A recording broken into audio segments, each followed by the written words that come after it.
Vamos a dar lectura a la palabra de Dios. Primera de Juan, capítulo 4, versículos del 1 al 6. Dice: Amados, no creáis a todo espíritu, sino probad los espíritus si son de Dios, porque muchos falsos profetas han salido por el mundo. En esto conoced el Espíritu de Dios. Todo espíritu que confiesa que Jesucristo ha venido en carne es de Dios. Y todo espíritu que no confiesa que Jesucristo ha venido en carne no es de Dios. Y este es el espíritu del anticristo, el cual vosotros habéis oído que viene y que ahora ya está en el mundo.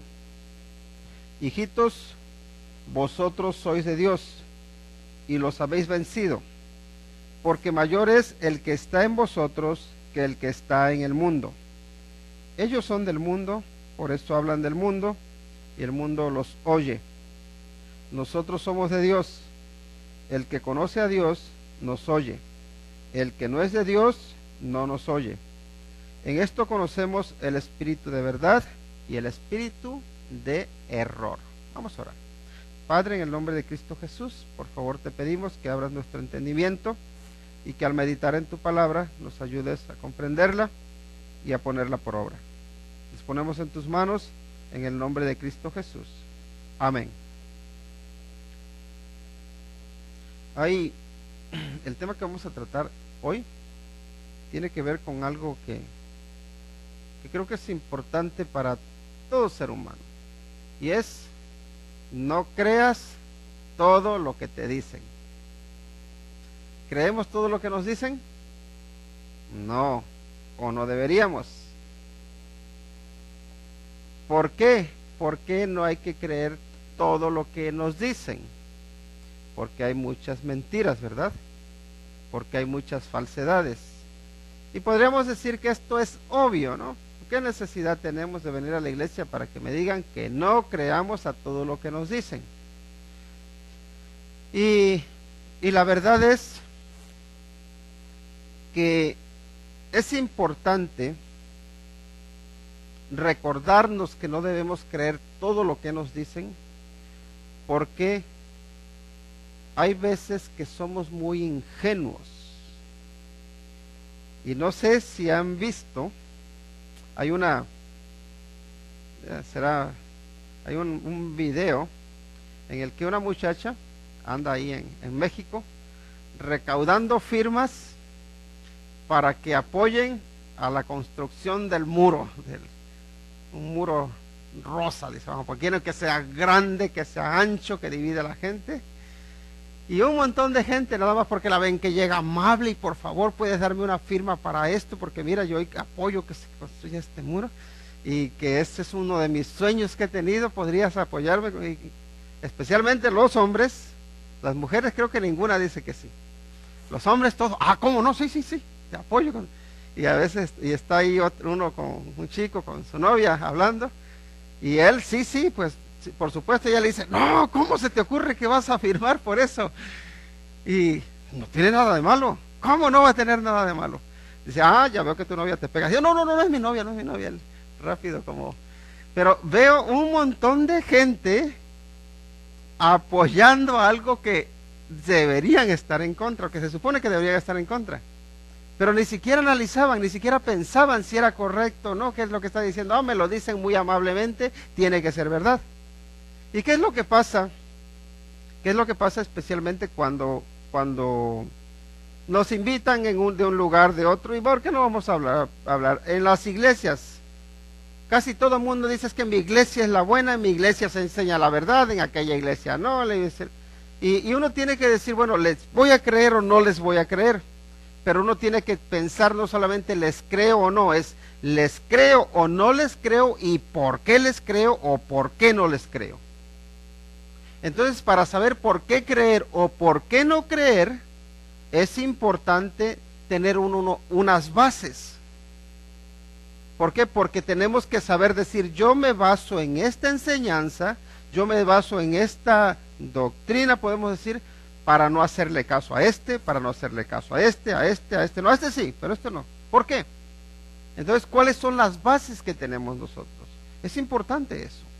Y miren aquí lo que nos dice en el versículo 1 del capítulo 4. Pueden cambiarle porque no me obedece. O sea, ya. Dice, la fe genuina pone a prueba el espíritu de la enseñanza. Dice, amados, no creáis a todo espíritu. Lo está diciendo claramente, ¿no? Amados, no creáis a todo espíritu, dice, sino probad los espíritus si son de Dios.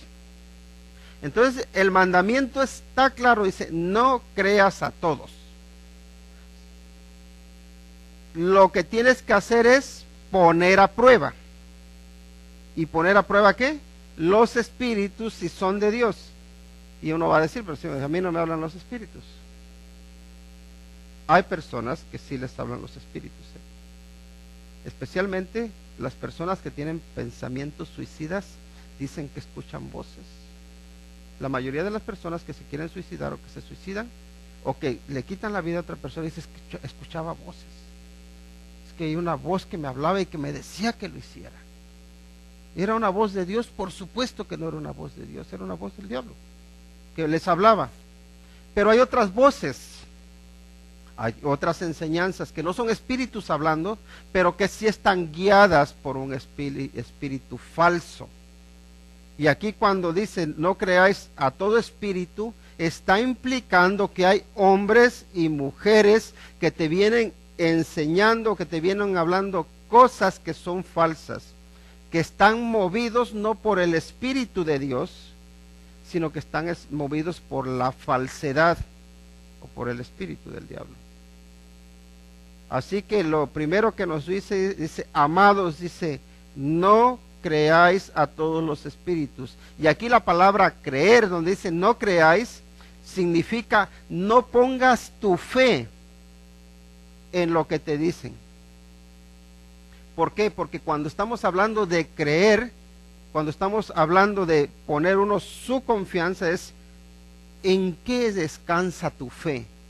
¿Tu fe descansa en la verdad o tu fe descansa en el engaño, descansa en el error? Se suele decir que la fe es ciega, ¿verdad? Pero no, la fe no es ciega. La fe está basada en evidencias. La fe tiene que descansar en fundamentos sólidos. La fe tiene que descansar en la enseñanza de la palabra de Dios. Por eso dice, no pongas tu fe en todo espíritu, en todo lo que te dicen los espíritus. No, dice, sino probad los espíritus. Y aquí la palabra probad tiene que ver con examinar, con poner a prueba y aprobar o desaprobar lo que se te dice. El problema en nosotros es que a veces lo bueno lo desechamos y lo malo lo abrazamos. Y ahí la verdad que es grave ese problema. ¿Por qué? Porque nosotros, en lugar de amar la verdad, que amemos la mentira, eso nos va a llevar a la destrucción. Pero ¿cuántas veces no es eso lo que hacemos? En lugar de ser seguidores de la verdad, seguidores de Cristo, lo que somos es seguidores de la mentira. La mentira disfrazada, por supuesto, la mentira con apariencia de bondad, de bueno. Y yo lo que veía en ese video que les comentaba hace unos momentos, es una chica que se viste muy bien, que va con mucha amabilidad, pero que te está vendiendo una falsedad, te está vendiendo una mala idea. Y todo el mundo, oh sí, sí. ¿Por qué? Porque nosotros nos dejamos mucho llevar por las apariencias y no nos gusta examinar. Y aquí cuando dice poned a prueba, dice probad los espíritus, se examina no solamente lo que te dicen, sino también las intenciones por las que te dicen algo. ¿Hacia dónde quiere uno llegar?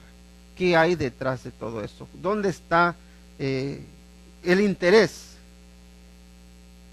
Así que en primer lugar, una fe genuina, y quiero decir una fe verdadera, una fe basada en la verdad, es una fe que pone a prueba. El apóstol Pablo nos lo dijo, examinadlo todo, dice, y retened lo bueno.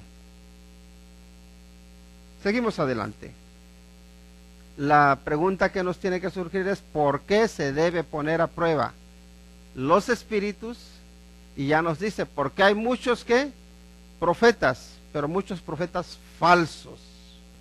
Y aquí es importante explicar lo que implica la palabra profeta, porque cuando se habla de profetas, especialmente en nuestro tiempo, en nuestra época,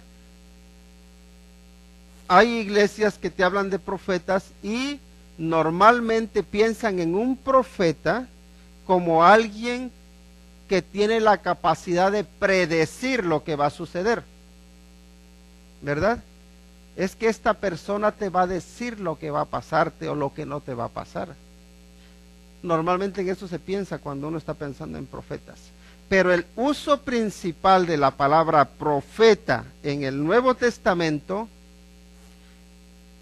es la función de predicar, la función de enseñar. Profeta y profeta. Cuando se predecía, si se dan cuenta, para predecir, vemos muy pocos casos. Vemos el caso del profeta Agabo que le dice al apóstol Pablo lo que le va a suceder cuando vaya a Jerusalén. Pero generalmente la profecía está relacionada con la enseñanza. ¿Y qué es un profeta? Un profeta es el que habla de Dios al pueblo. ¿Qué le va a decir al pueblo? Lo que soñó, lo que desea su corazón.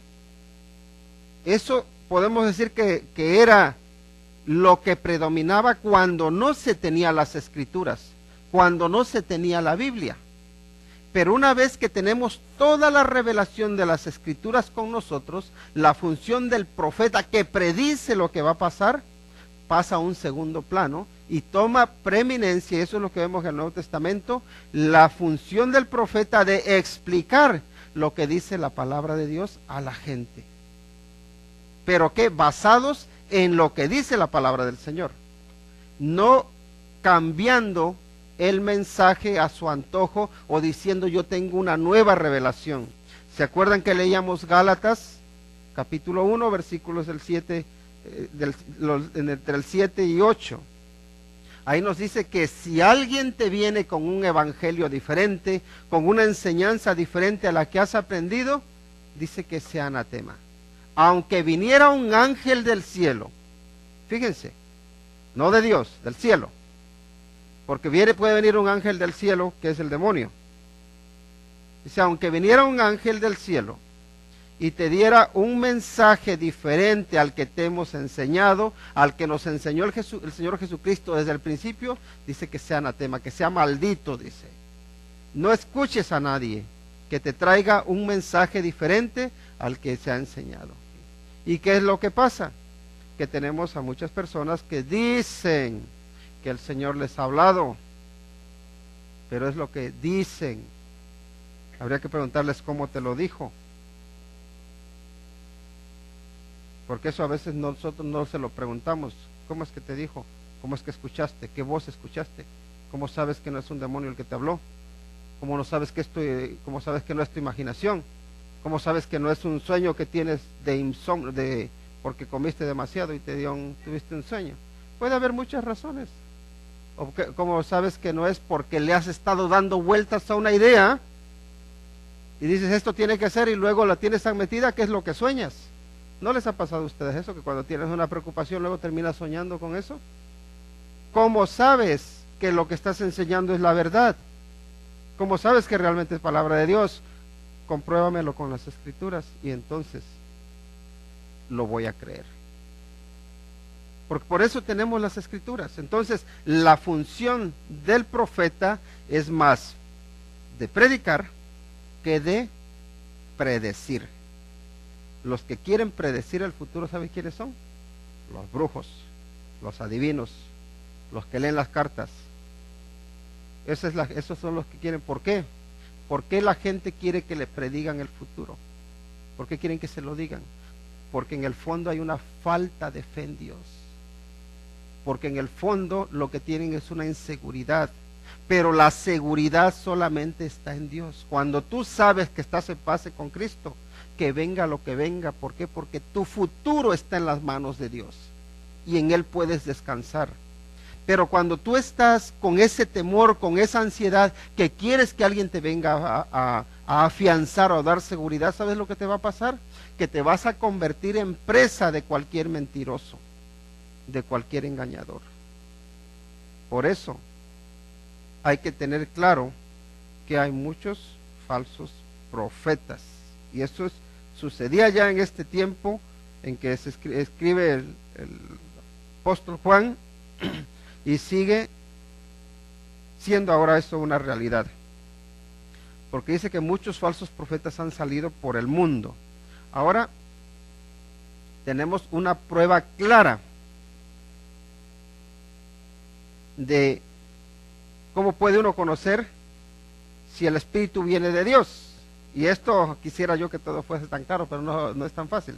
En esto dice: conoced el Espíritu de Dios.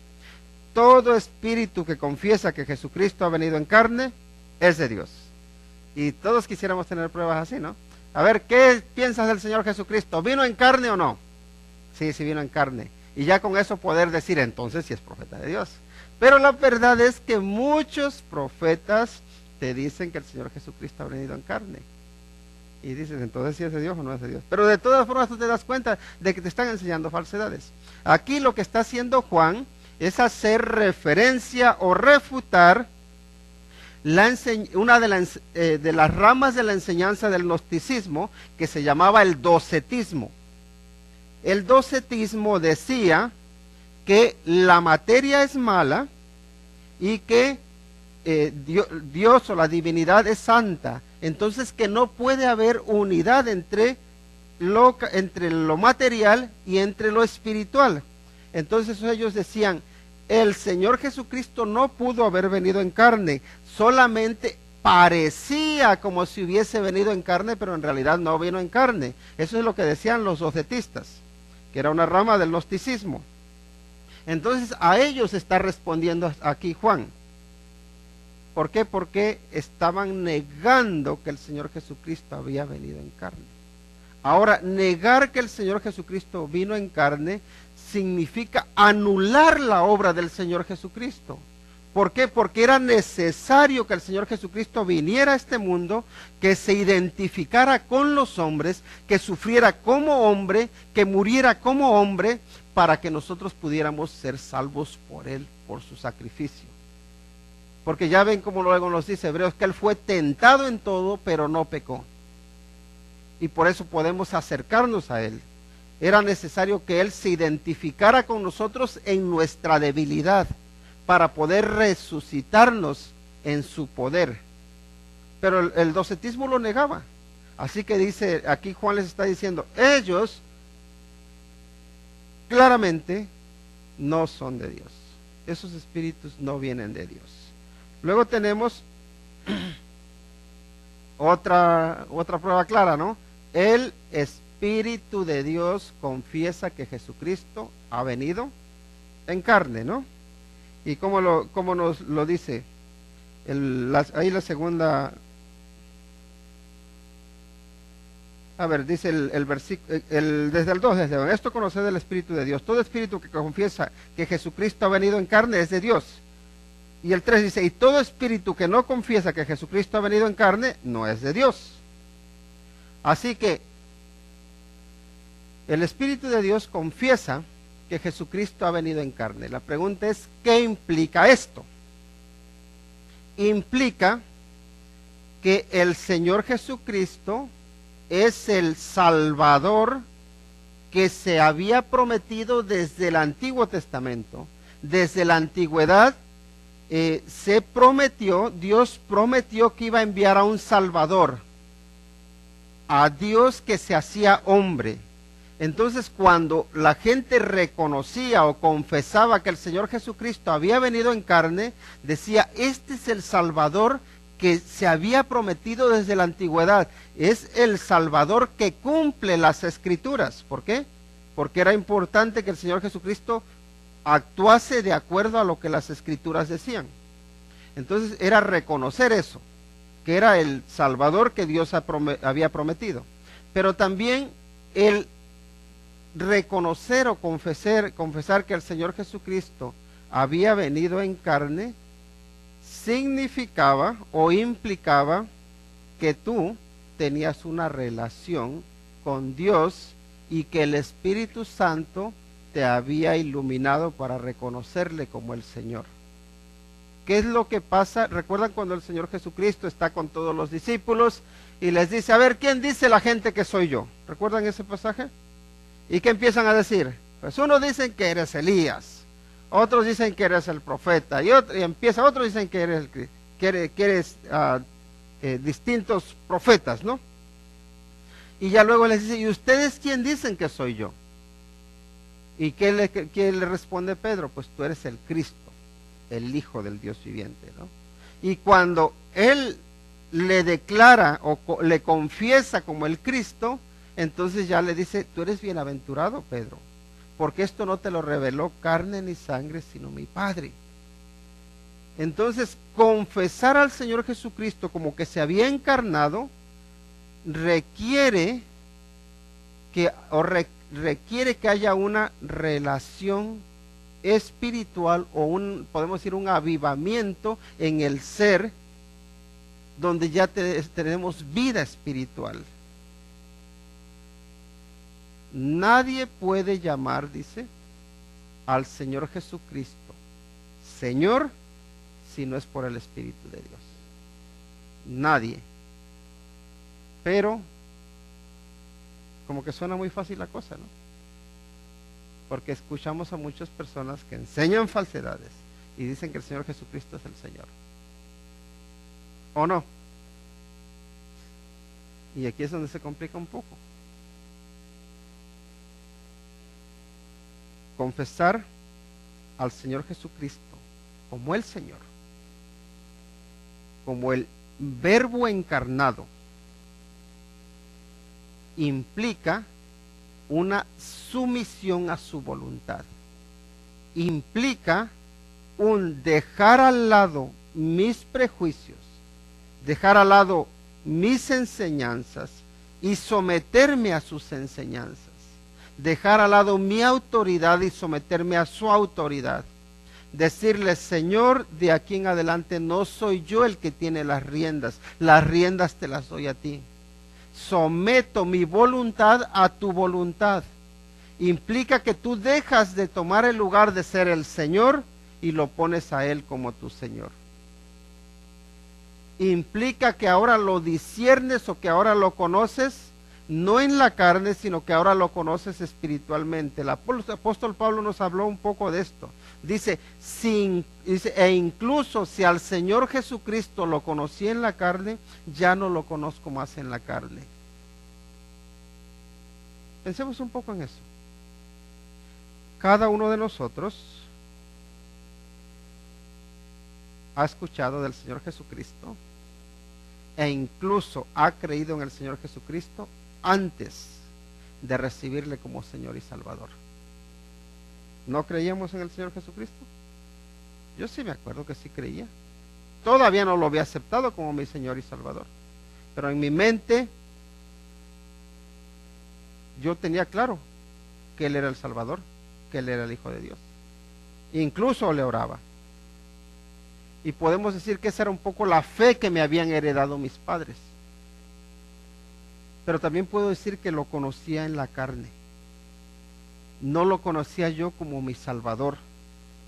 No lo conocía como el que vive en mí, sino el que vive conmigo.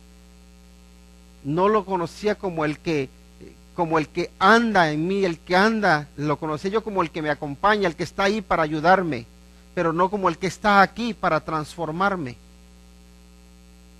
Pero hay un punto, hay un momento en que reconocemos que el Señor Jesucristo pasa a ser nuestro Señor. Ya no creo en Él solamente porque me lo han dicho, sino porque ahora yo lo siento, porque ahora yo lo experimento, porque ahora Él viene a mi vida, porque ahora Él me transforma, porque ahora paso a ser un hijo suyo, porque ahora me da vida espiritual, porque se produce un nuevo nacimiento. Entonces ya dejo de confesar al Señor Jesucristo como el Señor en la carne y puedo confesarlo como el Señor por el Espíritu de Dios, que es el que me lleva a confesarle como mi Señor. Hay un cambio, hay una diferencia, y es de eso de lo que nos está hablando. El Espíritu de Dios confiesa que Jesucristo ha venido en carne y lo confiesa a través de ti, cuando tú tienes ese nuevo nacimiento. No es solamente un mero hablar, es una sumisión de nuestra vida a su vida. Y el apóstol Pablo los pone en estas palabras: ya no vivo yo, mas Cristo vive en mí.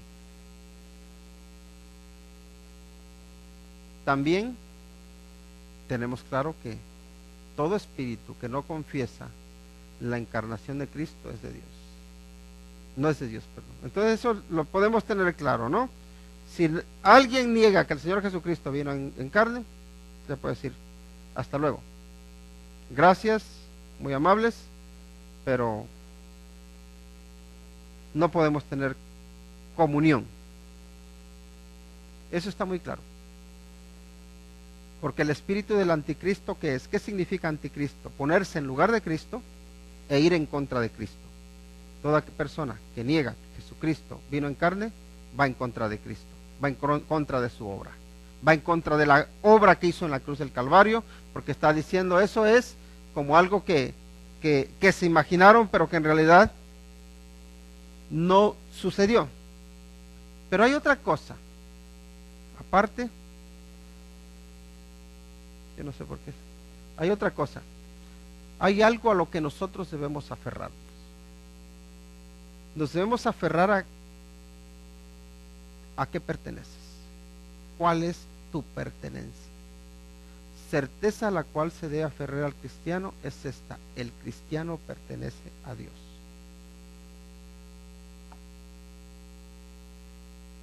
El sentido de pertenencia es algo que todos necesitamos. Hay un libro que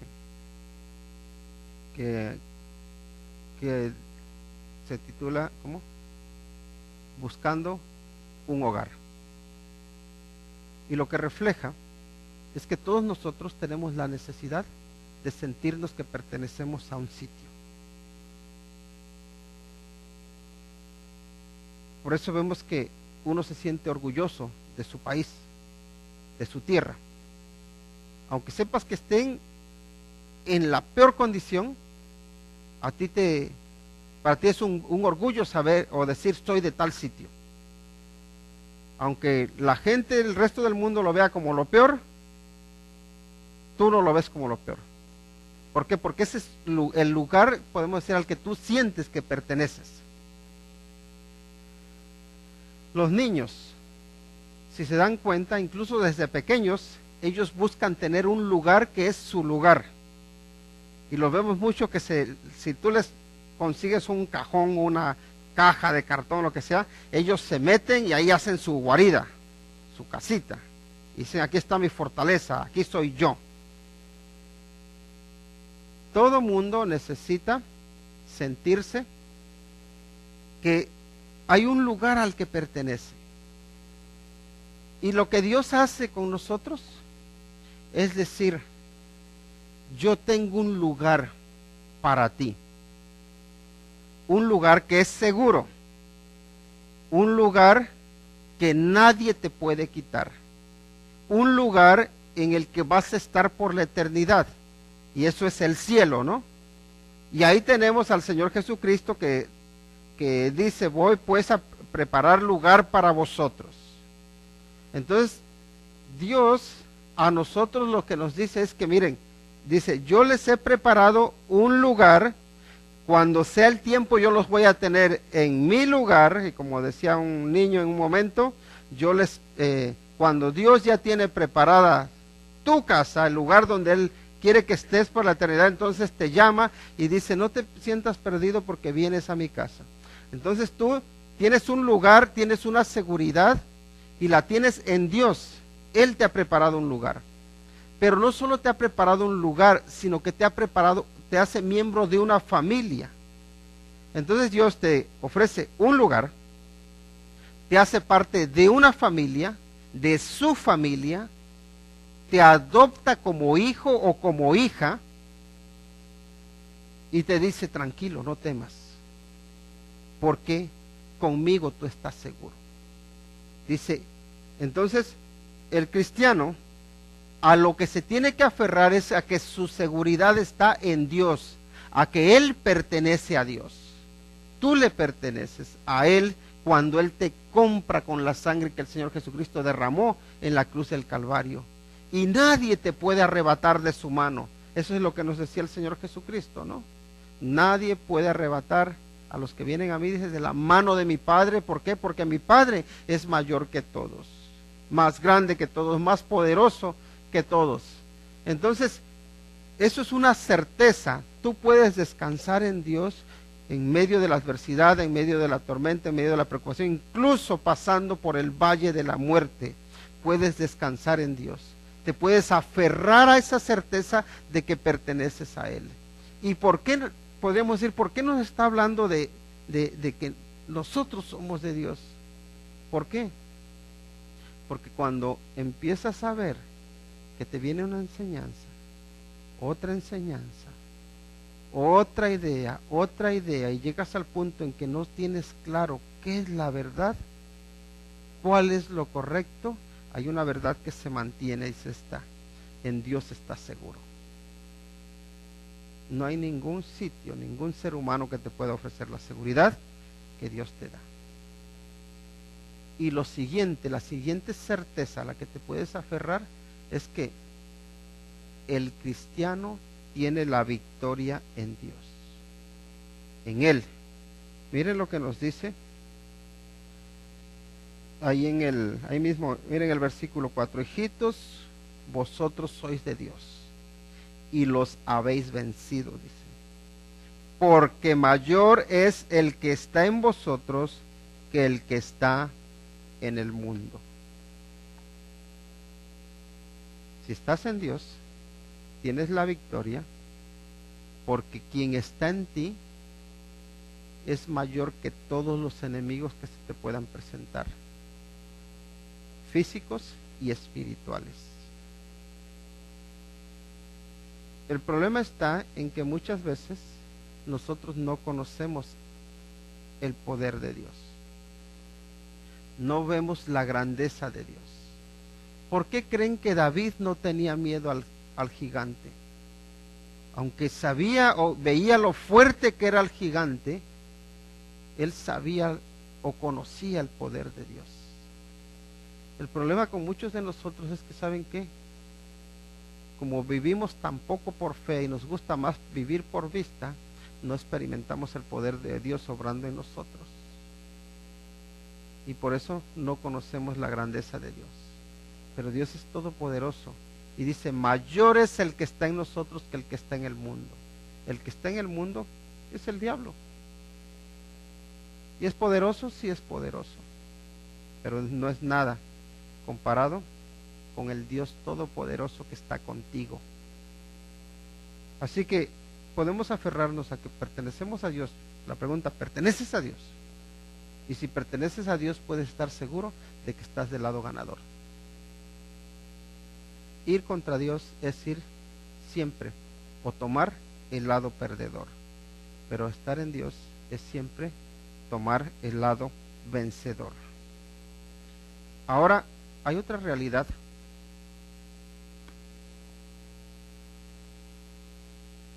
Y generalmente la realidad es esta.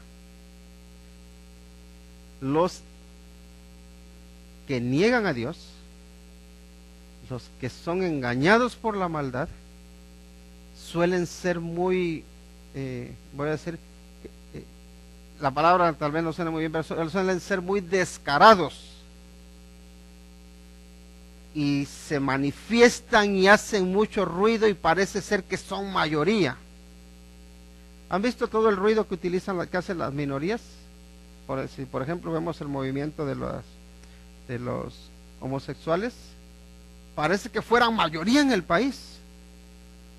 Y luego dices, bueno, pero ¿cuántos son?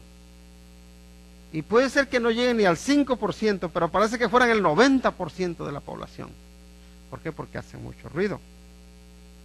y ves por ahí a alguien, o yo no sé, alguna iglesia, o dos, yo no sé cuántas será, que están enseñando unas barbaridades, una falsedad.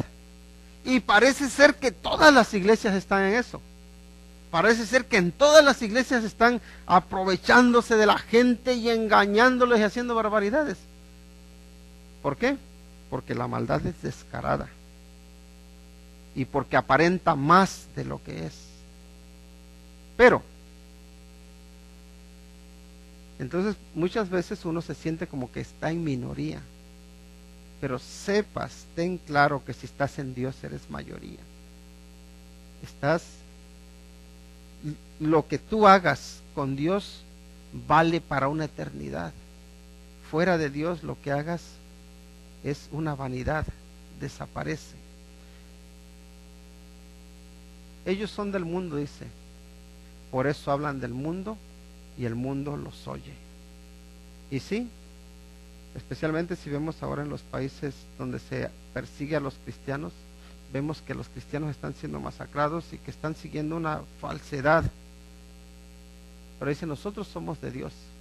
El que conoce a Dios nos oye. El que no es de Dios no nos oye.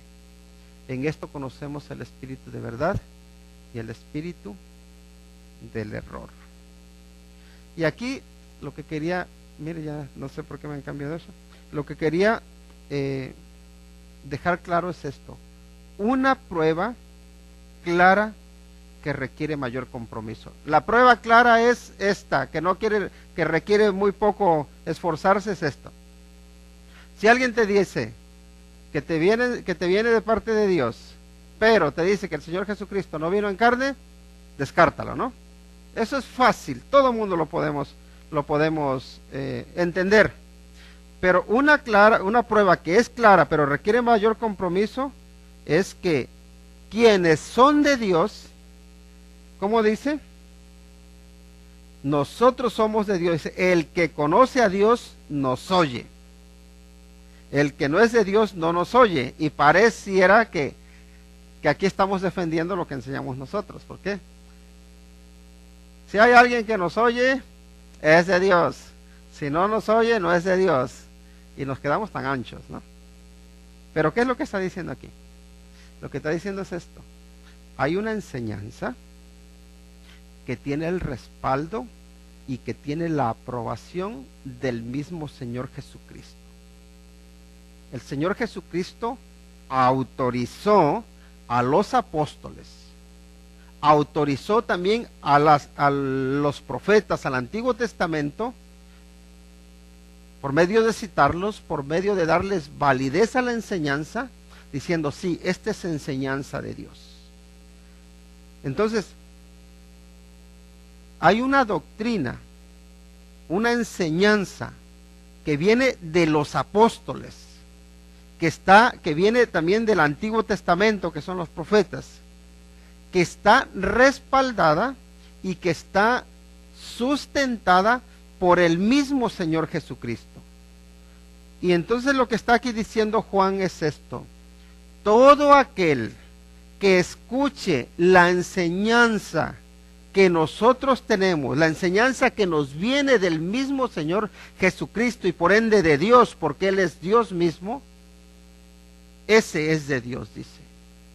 Pero todo aquel que rechace la enseñanza que estamos dando, es decir, la enseñanza de los apóstoles, no es de Dios.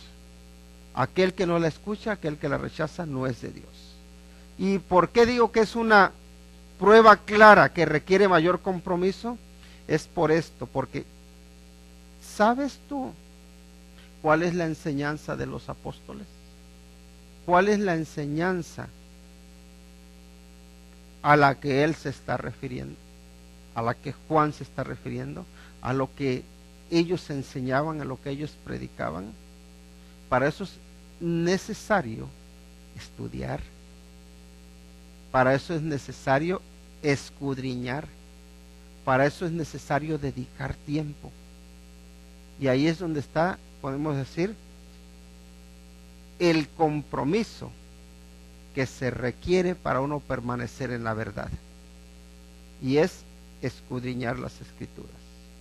Es importante que tú y que yo dediquemos tiempo para leer la Biblia, para meditar lo que enseña, para escudriñarla, para leerla. ¿Por qué? Porque hay muchas cosas que debemos tener en cuenta. Entonces, miren, hay personas, como ya nos decía, hay falsos profetas que han salido por el mundo. Hay personas que tienen toda la intención de engañarte. Ese es un peligro que debemos tener en cuenta. Pero también hay personas que te engañan porque ellos son ignorantes, porque se ponen a enseñarte sin ellos haber estudiado, y lo que te están enseñando son falsedades. Así me he encontrado algunas personas que me dicen, no, esto sí saben. ¿Saben qué? Mira, la palabra de Dios te la enseñan muy bien. Digo, a ver, vamos a examinar lo que dice la palabra de Dios. Y ya luego dice, pues no es tanto, ¿verdad? ¿Por qué? Porque no habías escudriñado si realmente te habían enseñado la verdad. Entonces están los que te quieren engañar para aprovecharse de tu fe, los que te engañan porque son irresponsables y no enseñan o no se toman el tiempo para estudiar, para ver lo que realmente dice la palabra de Dios. Y luego también está los que por orgullo, por vanidad, se ponen donde no les toca. Hay muchas personas y fíjense, que desean que se les dé un lugar para ellos estar predicando, para ellos estar enseñando. Los haya llamado Dios o no los haya llamado, ellos quieren estar ahí, porque quieren aparentar que son algo. Quieren decir, y de hecho hasta ellos mismos dicen, no, yo sé más que todos esos. Y luego está también los que, porque tienen el don de la lengua suelta, es decir, que te pueden hablar de política y religión y de todo, hacerte unas mezclas, y ya por eso tienen que estar enseñando. ¿Y saben qué? Hace poco, cuando fuimos a como un taller de predicación, pero es más que nada de estudiar la palabra de Dios y compartir lo que dice la palabra de Dios, había una persona que se sabía un montón de versículos, te los decía para arriba y para abajo y te los mezclaba, y ya luego cuando se trató de centrarse y explicar lo que decía un pasaje, empezó a citar de un lado y de otro, y ya nada más que le preguntaba, hermano, ¿de dónde saca usted eso que está enseñando? La Biblia lo dice, a ver, céntrese en el pasaje que estamos. En realidad estaba hablando de lo que él quería decir, pero no estaba explicando lo que decía la palabra de Dios. Y la exhortación que le dimos en ese momento fue esta: usted es peligroso, no porque usted quiera engañar, sino porque usted tiene facilidad de palabras. Usted se le da muy bien hablar y se cree que con citar un versículo de aquí, otro de acá, otro de acá, y mezclarlos, que ya con eso usted está enseñando la palabra de Dios. Pero en realidad lo que usted está haciendo es compartir sus ideas y buscando versículos que le apoyen, no sacando la enseñanza de la palabra de Dios. Y él hubo una cosa que dijo, así dice, ¿saben qué? Dice, la verdad, yo hasta ahora, dice, me creía que sabía mucho de la Biblia y que yo enseñaba lo que dice la Biblia, pero aquí dice, en este taller me he dado cuenta de que yo siempre he ido enseñando lo que yo he querido enseñar, no lo que la palabra de Dios me marca. Ese es uno de los grandes peligros que hay en las iglesias. Personas que llevan mucho tiempo, que conocen muchos versículos, pero que no sacan la enseñanza de los versículos. Los versículos los utilizan como pretextos para decir lo que quieren. Y como tienen don de palabra, y como tienen a veces una audiencia que no analiza, que no examina los espíritus, que no analiza si lo que se está enseñando es de Dios o no, por eso son movidos o son llevados de un lado para otro. Es importante que nosotros dediquemos tiempo para escudriñar las Escrituras y para probar las enseñanzas ¿Es verdad lo que se está enseñando o es una falsedad? ¿Está respaldado por lo que dice la Biblia o en realidad esto es un cuento que se inventaron? ¿Hay peligros? ¿Significa con esto que hay que desanimarse? No. Significa que tenemos una responsabilidad preciosa, porque ¿sabes qué? Cada vez que tú estudias la palabra de Dios, que oras, que le pides al Señor que te dé discernimiento, que la puedas comprender, te enriqueces, te llenas de paz, te llenas de sabiduría, te llenas del Espíritu de Dios.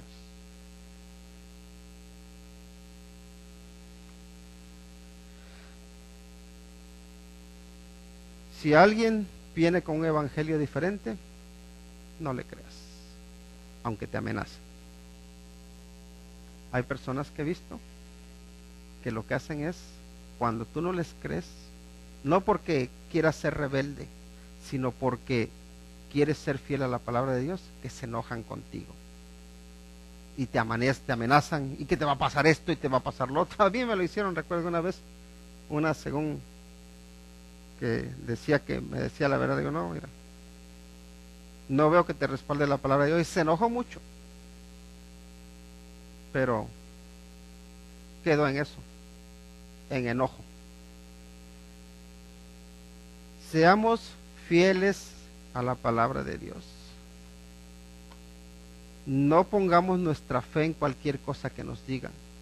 Pongamos fe en lo que el Señor nos dice. Pongamos nuestra fe y no perdamos primero la actitud de humildad, pero también la actitud de prueba. Examinadlo todo y retened lo bueno. Examinemos todo y retengamos lo bueno.